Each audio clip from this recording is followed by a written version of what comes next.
All right, thank you all for being here. We'll start our update here. On Thursday, March 12, 2026, at approximately 4:03 p.m., a Central Division officer was traveling near 2200 East Maddox Avenue. The officer observed an adult male who has now been identified as 38-year-old Jose Lara. Lara was leaning over the bridge, holding an object, and the officer stopped to check on his welfare. Multiple 911 callers reported a male on the bridge cutting his neck with glass. As the officer approached, he observed Lara holding a broken glass bottle and cutting himself on the neck. The officer attempted to speak with Lara and told him to drop the glass. Lara then climbed off the bridge railing and ran toward the officer while raising the glass bottle aggressively in his hand. This took place on a busy highway on top of an overpass. At approximately 4:05 p.m., the officer discharged his service weapon 3 times, striking Lara when Lara advanced towards him.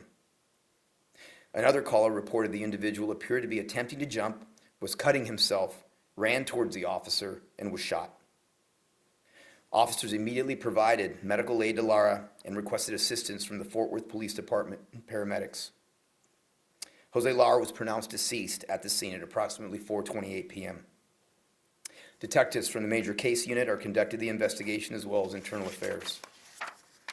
As with all officer-involved shootings, the incident will undergo a thorough and transparent review. The officer involved is a 6-year veteran with the Fort Worth Police Department assigned to Central Patrol.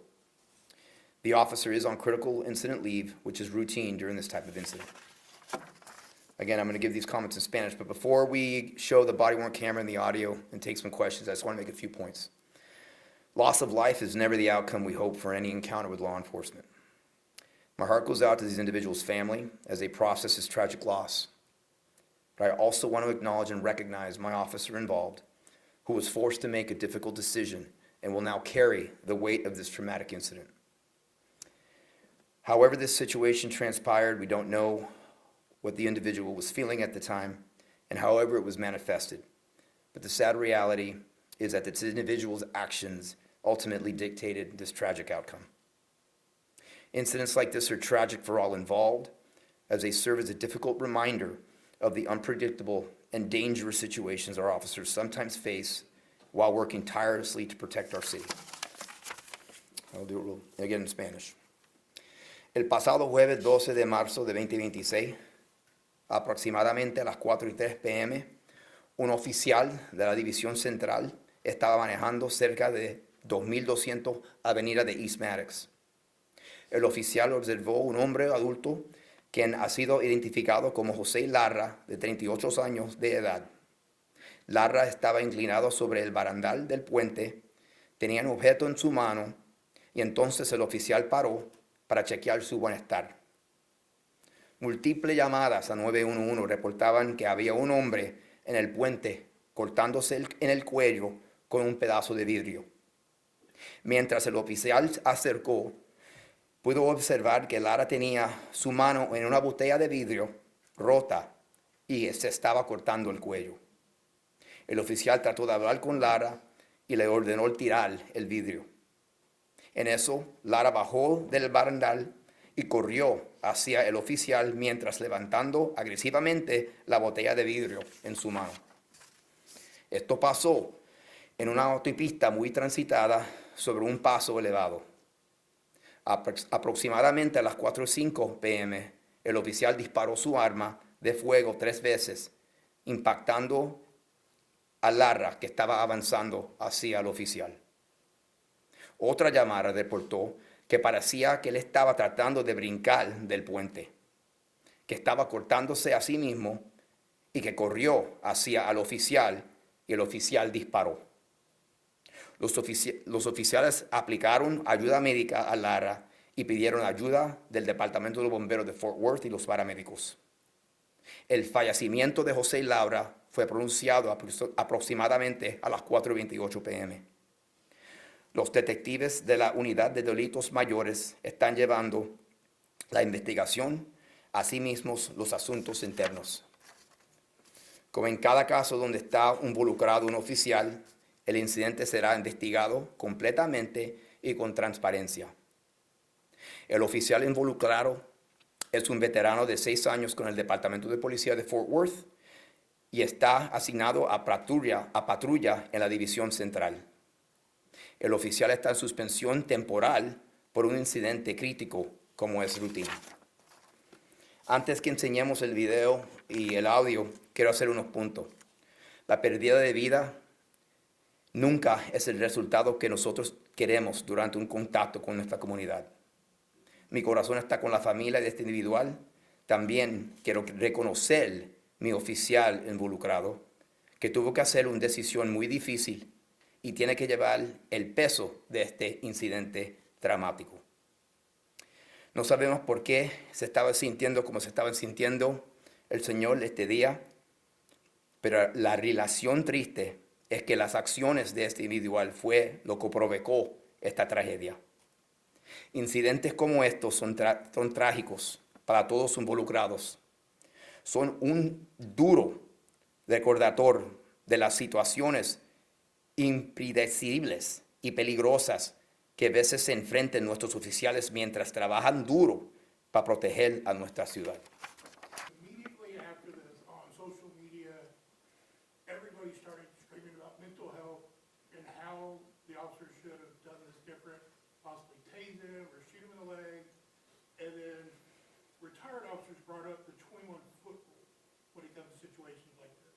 Can you talk about that and how a simple taser would have changed the outcome or would possibly ended up with the officer being injured? Well, I'll say a few things. Number one, we talk about mental illness. Obviously, this individual is obviously going through some type of mental crisis. How he got there, we don't know. There is no history of mental illness with this individual, and so we're looking at other angles, such as other ways, and we've had some information that there may have been other causes for him to have gone through this. The officer on-viewed this incident. Obviously, as you heard, the calls were coming in. The officer on-viewed this. Obviously, as you saw towards the end of there, his partner showed up. Unfortunately, you saw how quickly this evolved. You know, when you talk about taser use, I mean, I guess I would say at some point, right, when he was hanging off the bridge, certainly wasn't a time to use a taser, first and foremost, because obviously if the taser would have been utilized there, we know how this would have ended. Secondly, when the individual then comes back over and starts charging at the officer had no backup. If his taser would have been ineffective, you saw clearly that the individual did not have his arm raised for no reason, that he was trying to attack my officer. And so in this situation, no, absolutely not, was a taser going to be utilized in this type of situation. And so, again, you know, obviously at the time when these come out, you know, we don't give a lot of information because we're doing this entire investigation, so I can understand community asking those questions.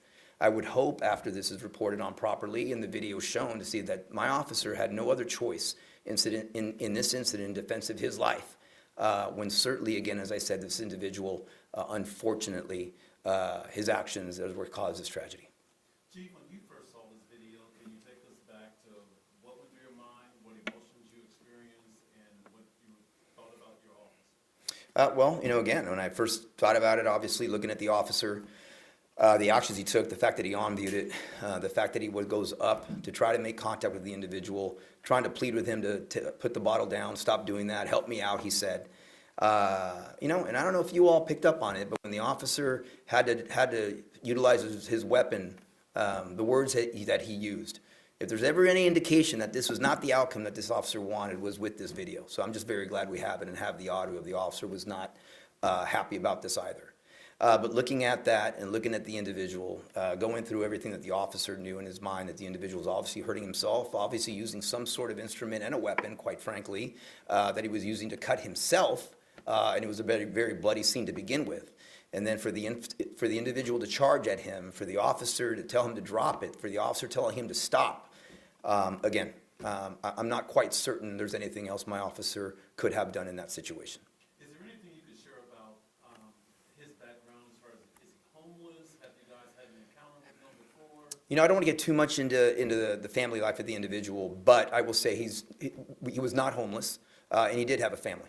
How, again, and I know everyone jumps to mental health as a history of mental health. We have no history of mental health connections or contacts with this individual. However, obviously, listen, he was obviously going through some sort of mental health crisis, but how he got to that point, is what, we'll figure out. Right now, there's no indications of history. We're looking at, there's indications of drug use or other things that may have caused some sort of psychosis in this incident, but obviously, in the end, there was something, obviously, some episode that he was going through. Chief, do you generally plan to continue releasing videos quickly in situations like this one? Absolutely. Absolutely. There's no other way to be transparent as quickly as possible. And so, anyway, I can go on to that, but yeah, absolutely, this is our goal. We want to make sure that we do an investigation properly. We don't want to get too far ahead, because when I stand here in front of you and show you video, I want to be confident in what I'm telling you.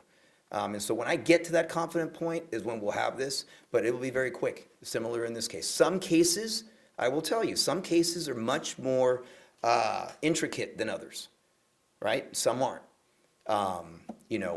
And so keeping that in mind, but no, the goal is absolutely that we're going to be transparent. We're going to do this. We give you an opportunity to ask questions to the point that you made. I know that when we get out on scene, I give quick information. I don't take questions exactly for this reason, because I need to do an investigation and figure out what's going on so that when I stand here in front of you, I stand with credibility, and then I can answer some of those questions that our public has, and some of them rightly so. But now, after this presentation, I would hope that some of that will cease. For those of us who've never been to the police academy, never been through this type of training, can you elaborate on what an officer would be experiencing? He's only been on 6 years, having to take someone's life, can you elaborate on what the officer would be going through? Difficult decisions. This is never the way we want this to end. I guarantee you I guarantee you this officer wished that the individual would have come back over the bridge, dropped the bottle, and we would have able to apprehend him safely. The emotions of what an officer goes through with this traumatic incident, it's something that we're very well aware of. We have individuals that are on our command staff that have been through these type of incidents. It's important for us. This is why we have our wellness unit. This is why we reach out. And so, again, we want to make sure that, our officer feels supported. We want to make sure that his family feels supported. We want to make sure that when he's ready to come back, that he's able to come back. But there's a vast, layer of emotions. Obviously, this individual, as you have all seen now, the officer's going home to his family. And so when that sits in, there's a lot of emotions that can take place. We just want to make sure, and again, we're human beings, right? Each one of us is going to react a very different way. We just want to make sure that we're prepared to deal with our officers that unfortunately have to make this traumatic decision. And so it runs the gamut, Scoop. It really does. I mean, this is unfortunately not my first. And, you have officers that feel like they're ready to come back right away. You have other officers that want to take some time, right? And we want to make sure, right, in our process, to make sure that our officer comes back when he feels, and they've gone through steps and they feel they're ready. And so it just runs the gamut, but it's not, no one was happy about this. And as I said before, when you listen to the body cam, after that officer discharges his weapon, I can't remember exactly what word he used, but certainly it was not one of joy. It was not something it's something that they have to deal with. And he's not going to forget this his entire career. And so we want to make sure, again, that we have strong systems in place so that our officer feels mentally steady, and is able to come back and protect his community, which is what he did that day. Have you met with the officer and the family, and have they both reviewed, have you shown them the video so they understand what happened that day? Well, we haven't shown, I haven't shown the video to the officer yet. I did speak to the officer when I got on scene. We have spoken to the family, however, the family has not wished to have seen the video to this point. Chief, you have people in the community that made the telephone calls, some witnessed this. What do you say to people in the city that you guys are sworn to protect and serve, who saw this go down? I just thank them. I've said this since day one. We're in a very, very unique city here in Fort Worth, and I mean unique in a great way. There's a lot of people that have apathy that may not have bothered calling it in, that once the officer got there may have hung up. But for our community to see that and to call it in is incredible. I think it's excellent for us to have that. That means there's trust. That means there's a lot of trust in this city when you have community members calling us and calling public safety for help of what's going on. And so, you know, obviously it's something that's just great to have. And so for them, you know, the trauma they saw, you know, again, I mean, there's people that drove through there at the time of that shooting, that saw it, right? And so, you know, certainly, it's something that my hearts go out to them for seeing such a traumatic and tragic incident that they may never see for the rest of their lives. But to call the police and to tell us what they see is invaluable. You mentioned the people that saw this happen. Is there a way the city can help them process this? Or is the city able to guide them to services that could help process what they saw? I'm sure there's services that can help people process with regards to that if someone needs help. I'm not quite sure what the extent of our role, other than referring them to those type of incidents is. But certainly, if anyone, they should reach out somewhere. You know, ultimately, in the end, I mean, this officer couldn't dictate where this happened.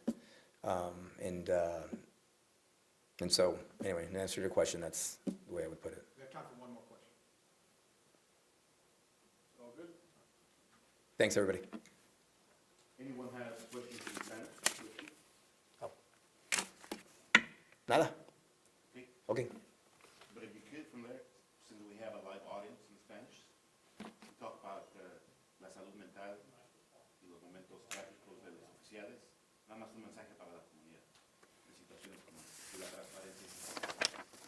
Es como dije antes, tú sabes, mi corazón está con esta familia. Y este individual también quiero reconocer su familia, pero también mi oficial involucrado que tuvo que hacer una decisión muy difícil y que tiene que llevar el peso de este incidente traumático. Últimamente te voy a decir también que no sabemos la razón que él actuó como actuó. Podía ser una enfermedad mental, podía ser algo incluido de drogas, no sabemos todavía. Pero la realización triste es que las acciones de este individual fue lo que provocó esta tragedia. Estos incidentes son trágicos para todos involucrados. Son un duro recordatorio de las situaciones que son tan peligrosas y que a veces se enfrentan nuestros oficiales mientras trabajan duro para proteger a nuestra ciudad. Okay, thanks everybody.